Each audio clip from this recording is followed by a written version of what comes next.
नमस्कार, मैं doctor Vikas Marwal, lecturer in physics at government polytechnic college Sikar. एक बार पुनः सभी दर्शकों का हमारे यूट्यूब चैनल में स्वागत करता हूं।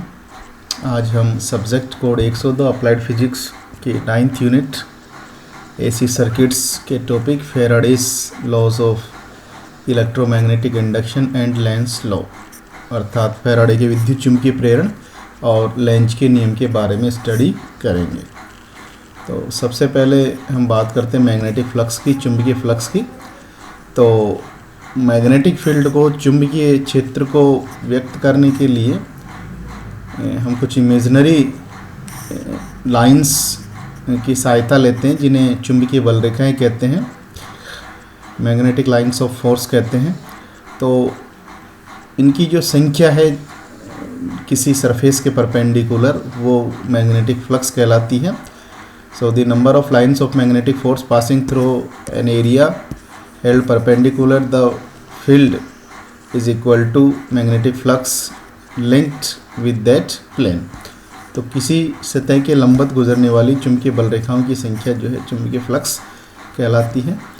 और ये जो है अदिश गुणनफल होगी, स्केलर प्रोडक्ट होगी मैग्नेटिक फील्ड और उसका जो एरिया वेक्टर है, क्षेत्रफल सदिश है उस सरफेस का, उसका यानी कि फाई से इसको व्यक्त करते हैं। मैग्नेटिक फ्लक्स हो स्केलर क्वांटिटी है, तो B vector dot A vector, so B A cos theta. तो थीटा यहाँ पर एंगल है बी और एरिया वेक्टर के बीच में। क्षेत्रफल सदिश जो है एरिया वेक्टर, उसकी डायरेक्शन ली जाती है प्लेन के परपेंडिकुलर। तो जैसा आप यहाँ देख पा रहे हैं, ये कि प्लेन है, ये रेड कलर में ये जो एरो जो बनी हुई है, ये चुंबकीय बल रेखाओं को व्यक्त कर रही हैं, मैग्नेटिक लाइंस को। और ये कोई सरफेस है तो ये इसका परपेंडिकुलर होगी, यानी कि ये डायरेक्शन होगी ए वेक्टर की। तो ए वेक्टर और बी वेक्टर के बीच का एंगल ये हो गया यहाँ पर थीटा। इसकी जो यूनिट जो है MKS यूनिट जो है इसकी मैग्नेटिक फ्लक्स की, वो वेबर है। और ये जो है टेस्ला मीटर स्क्वायर के बराबर होती है, क्योंकि मैग्नेटिक फील्ड जो है वो टेस्ला में होता है MKS में, और ये जो है मीटर स्क्वायर में, तो टेस्ला मीटर स्क्वायर हो गया, इसे वेबर कहते हैं। और CGS यूनिट यदि इसकी लें तो ये जो है मैक्सवेल कहलाता है, और ये जो है गॉस सेंटीमीटर स्क्वायर के बराबर होता है, क्योंकि CGS में B जो है वो गॉस में रहता है और एरिया सेंटीमीटर स्क्वायर में। तो मैग्नेटिक फ्लक्स जितना ज़्यादा होगा किसी सरफेस के थ्रू, इसका मतलब उससे जो है चुंबकीय बल रेखाएं उतनी ज़्यादा पास हो रही हैं। अब हम बात करते हैं इलेक्ट्रोमैग्नेटिक इंडक्शन की, विद्युत चुंबकीय प्रेरण की। तो जैसा कि इसके नाम से स्पष्ट है, इलेक्ट्रोमैग्नेटिक इंडक्शन का मतलब है कि किसी मैग्नेटिक फील्ड के चेंज होने के कारण जो है इलेक्ट्रिक इफेक्ट जो है उत्पन्न हो रहा है, इंड्यूस हो रहा है, यानी कि चुंबकीय क्षेत्र के कारण जो है विद्युत क्षेत्र का उत्पन्न होना या विद्युत क्षेत्र का प्रेरित होना जो है वो इलेक्ट्रोमैग्नेटिक इंडक्शन कहलाता है। विद्युत चुंबकीय प्रेरण हो गया। विद्युत चुंबकीय प्रेरण की जो खोज है सबसे पहले माइकल फैराडे ने की थी 1831 में। तो विद्युत चुंबकीय प्रेरण की जो डेफिनेशन यदि देखें तो when change in magnetic flux linked with a conductor, और कंडक्टर नॉर्मली कोई कॉइल की फॉर्म में होगा। तो जब किसी चालक से संबद्ध चुंबकीय फ्लक्स में परिवर्तन किया जाए तो उस चालक में एक EMF इलेक्ट्रोमोटिव फोर्स, विद्युत वाहक बल, यानी कि एक वोल्टेज जो है उत्पन्न होगी। तो this phenomena is called electromagnetic induction. तो ये परिघटना जो है विद्युत चुंबकीय प्रेरण कहलाती है। तो विद्युत चुंबकीय प्रेरण कब उत्पन्न होगा? जब किसी चालक से संबद्ध चुंबकीय फ्लक्स से उससे गुजरने वाले मैग्नेटिक फ्लक्स में चेंज किया जाए। और ये जो EMF इसमें उत्पन्न हो रहा है, विद्युत वाहक बल जो उत्पन्न हो रहा है, वो इंड्यूस्ड EMF कहलाता है, प्रेरित विद्युत वाहक बल कहलाता है। प्रेरित इसलिए कहलाता है क्योंकि ये तभी तक इंड्यूस्ड रहता है जब तक कि मैग्नेटिक फ्लक्स में चेंज किया जा रहा है। जैसे ही चेंज बंद हो जाएगा तो ये ज़ीरो हो जाएगा, इसलिए इंड्यूस्ड EMF कहलाएगा। और इसके कारण जो करंट आएगी सर्किट में वो इंड्यूस्ड करंट कहलाती है, प्रेरित धारा कहलाती है। ये एक एक्सपेरिमेंट दिखाया गया है इलेक्ट्रोमैग्नेटिक इंडक्शन से रिलेटेड। तो ये गैल्वेनोमीटर है जो कि धारा को बता रहा है, करंट के डायरेक्शन को बता रहा है। और ये एक लूप है, बंद लूप। लूप का मतलब कोई वायर वगैरह लेके उससे का एक क्लोज सर्किट बना दिया है, एक इस तरीके से सर्कुलर टाइप का, वो लूप कहलाएगी। और ये एक बार मैग्नेट है, चुंबक है। तो जब इस चुंबक को इस लूप की तरफ ले जाएंगे तो अब चूंकि चुंबक से जो है चुंबकीय बल रेखाएं निकलती हैं, यानी कि चुंबकीय फ्लक्स इससे निकल रहा है। तो और ये जो चुंबकीय फ्लक्स निकल रहा है, मैग्नेटिक फील्ड इसकी डायरेक्शन होगी एन से बाहर की तरफ और एस में अंदर की तरफ, यानी कि चुंबकीय बल रेखाएं नॉर्थ पोल से बाहर निकलेंगी और साउथ पोल में एंटर करती हैं। तो अब जैसे ही इस मैग्नेट को इसकी तरफ गति कराएंगे तो अब इस जो लूप जो है, जो कि हमारा कंडक्टर हो गया, इससे गुजरने वाला जो फ्लक्स है, इसका से जो लिंक्ड हो रहा है, इससे संबद्ध हो रहा है फ्लक्स, उसमें चेंज हो रहा है, क्योंकि पास लाने पर ये फ्लक्स बढ़ रहा है, यानी कि इस फ्लक्स में चेंज हो गया। तो फ्लक्स में चेंज हो गया तो इस लूप के अंदर जो है इंड्यूस्ड ईएमएफ उत्पन्न होगा, प्रेरित विद्युत वाहक बल उत्पन्न होगा।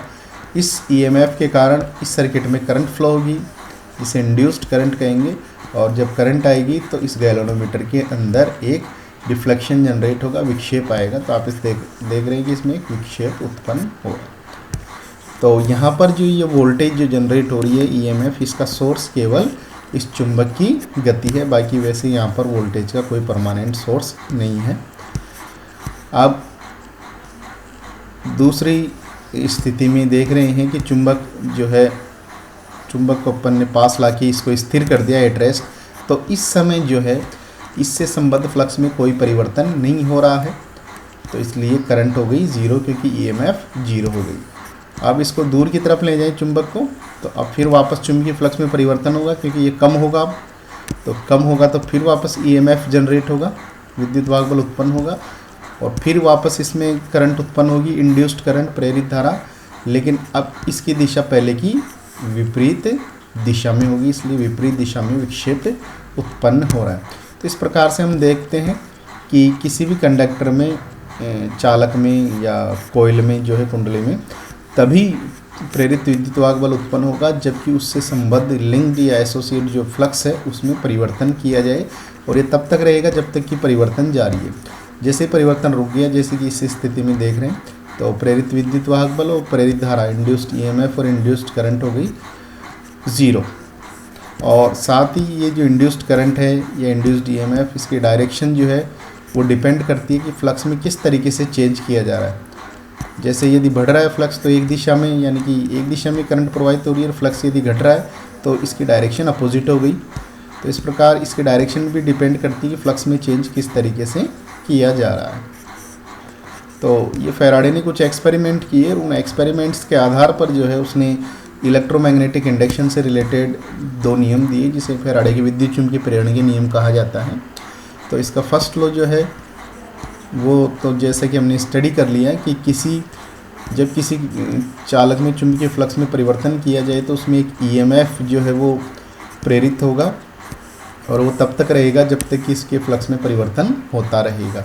Any change in the magnetic flux through a conductor coil of wire will cause an EMF to be induced in the current and lasts as long as the magnetic flux linked with it is changing। तो जब तक ये change हो रहा है तब तक वो बना रहेगा, जैसे चेंज खत्म हो जाएगा परिवर्तन, तब ये ज़ीरो हो जाएगा।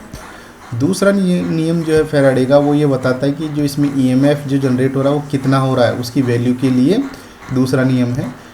तो ये जो इसके अकॉर्डिंग जो है induced EMF in a circuit is equal to time rate of change of magnetic flux through the circuit, यानी कि किसी चालक या किसी परिपथ में जो है चुंबकीय फ्लक्स में परिवर्तन की जो दर है समय के साथ, वही प्रेरित विद्युत वाहक बल के बराबर होती है। अब मान लीजिए कि डेल्टा टी टाइम में यदि फ्लक्स में परिवर्तन डेल्टा फाई हो गया, तो इसमें परिवर्तन की दर हो जाएगी rate of change delta phi upon delta T. इसलिए इंड्यूस्ड ईएमएफ ई जो है वो आ जाएगा delta phi upon delta T. यहाँ पर एक माइनस साइन और लगा हुआ है, माइनस का चिन्ह लगा हुआ है, वो ये बताता है कि जो इसकी जो करंट की जो डायरेक्शन है या विद्युत वाहक बल की जो डायरेक्शन है ईएमएफ की, वो फ्लक्स में परिवर्तन का विरोध करती है, और ये आप आगे डिस्कस करेंगे। तो ये जो यहाँ पर माइनस साइन आ रहा है वो लेंज के नियम से आ रहा है, तो लेंज का नियम पढ़ेंगे तब इसको डिस्कस करेंगे माइनस साइन क्यों आ रहा है। यदि मान लीजिए परिवर्तन बहुत कम है, delta T limit delta T tends to 0, तो उस स्थिति में ये डेल्टा जो है डी में कन्वर्ट हो जाएगा, यानी कि ये इसको डिफ्रेंशिएशन में हो जाएगा। तो E इज इक्वल टू हो जाएगा माइनस d∅/dt, इसको लिख सकते हैं। मान लीजिए कोई सिंगल कंडक्टर की बजाय कोई कोयल है जिसमें n फेरे हैं, एक कुंडली है n घेरों वाली, तो अब हर कुंडली से जो फ्लक्स जो गुजरेगा वो समान होगा, इसलिए n कुंडली से गुजरने वाला फ्लक्स हो जाएगा वो n टाइम्स हो जाएगा इसका। तो इसलिए इंड्यूस्ड ईएमएफ वो भी n टाइम्स हो जाएगा। तो E इज इक्वल टू आ जाएगा माइनस n ∆φ/ΔT या माइनस n dφ/dt। अब हम बात करते हैं लेंज लॉ, लेंज के नियम की। तो लेंज एक जर्मन फिजिसिस्ट थे, तो उन्होंने एक नियम दिया जिससे कि हम जो है प्रेरित धारा या प्रेरित विद्युत वाहक की डायरेक्शन निकाल सकते हैं। लेंज का नियम क्या है कि the induced current always flows in such a direction that it oppose the cause that produce it. अर्थात प्रेरित धारा जो है विद्युत चुंबकीय प्रेरण के कारण जो करंट जनरेट हो रही है वो हमेशा इस प्रकार से प्रवाहित होगी, इस दिशा में प्रवाहित होगी कि वह उस कारण का विरोध करती है जिस कारण से उसकी उत्पत्ति हुई है। अब कारण क्या होता है इंड्यूस्ड करंट का? जैसा हमने पहले भी देखा, कारण होता है चेंज इन मैग्नेटिक फ्लक्स, यानी कि प्रेरित धारा हमेशा इस प्रकार से होगी कि वो चुंबकीय फ्लक्स में परिवर्तन का विरोध करेगी। तो ये जो फैराडे के नियम में जो नेगेटिव साइन जो आ रहा है वो लेंज के नियम से आया है इसमें। तो लेंज का नियम जो है प्रेरित धारा, इंड्यूस्ड करंट और प्रेरित विद्युत वाहक बल की दिशा बताता है, और तो डायरेक्शन बताने का काम जो है इंड्यूस्ड करंट या ईएमएफ वो तो लेंज का नियम करता है। इसकी वैल्यू हमको पता चलती है फैराडे के नियम से। ये नियम जो है वो एनर्जी कंजर्वेशन जो है ऊर्जा संरक्षण के नियम पर आधारित है, क्योंकि विद्युत चुंबकीय प्रेरण में जो इलेक्ट्रिक इफेक्ट जो जनरेट हो रहा है, यानी कि जो धारा उत्पन्न हो रही है या विद्युत वाहक बल जो उत्पन्न हो रहा है इंड्यूस्ड ईएमएफ, वो उस किए गए कार्य की एवज में उत्पन्न हो रहा है। क्यों? क्योंकि ये धारा उस कारण का विरोध कर रही है। जैसे कि चुंबक को हम पास ले जा रहे हैं कोयल के, तो उसको विरोध वहाँ पर हो रहा है, तो उस विरोध के लिए हमको जो मैकेनिकल जो काम करना पड़ा, यांत्रिक कार्य, वही एनर्जी के रूप में वहाँ पर जो है कन्वर्ट हो रहा है। तो इस प्रकार से यहाँ पर ऊर्जा संरक्षण के नियम का पालन होता है, तो ये उस पर आधारित है। तो यहाँ पर एक एग्जाम्पल दिया हुआ है लेंज के नियम का। तो ये गैल्वेनोमीटर है धारा मापी, ये एक कोयल है कुंडली, और ये एक चुंबक है बार मैग्नेट। तो फर्स्ट कंडीशन देखिए, मान लीजिए इसके नॉर्थ पोल को इसके पास लेके आ रहे हैं, तो लेंज का नियम ये, तो नॉर्थ पोल को पास ला रहे हैं, तो लेंज का नियम ये कह रहा है कि उस कारण का विरोध करेगी ये प्रेरित धारा, इंड्यूस्ड करंट जो इस कोयल में उत्पन्न हो रही है, कि उससे उत्पत्ति जिस कारण से इसको ये प्रोड्यूस हो रही है।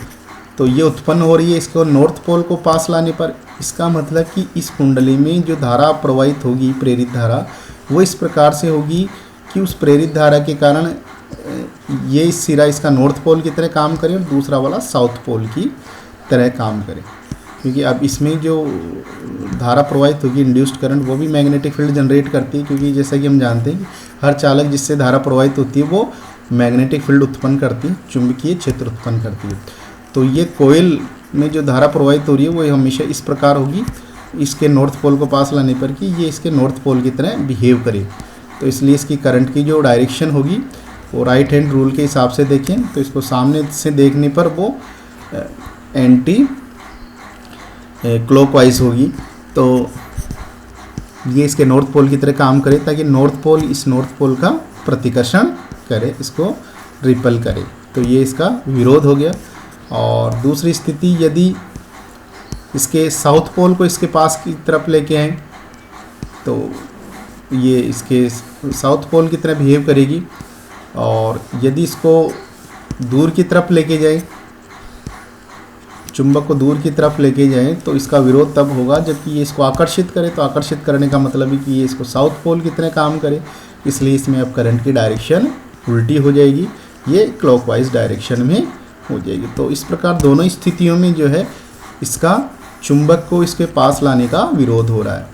पहली स्थिति में इसका रिपल्शन हो रहा है, दूसरी स्थिति में इसका अट्रैक्ट ये कर रहा है। तो इस प्रकार लेंज के नियम में जो है वो स्पष्ट हो गया कि इंड्यूस्ड करंट जो है प्रेरित धारा वो हमेशा इस प्रकार रहती है कि उस कारण का विरोध करती है जिससे कि उसकी उत्पत्ति हुई है। तो इस प्रकार हमने फैराडे का नियम देखा और लेंज का नियम डिस्कस किया। नेक्स्ट लेक्चर में जो है हम सेल्फ इंडक्शन और म्यूचुअल इंडक्शन के बारे में स्टडी करेंगे, स्व प्रेरकत्व और अनन्य प्रेरकत्व के बारे में। धन्यवाद।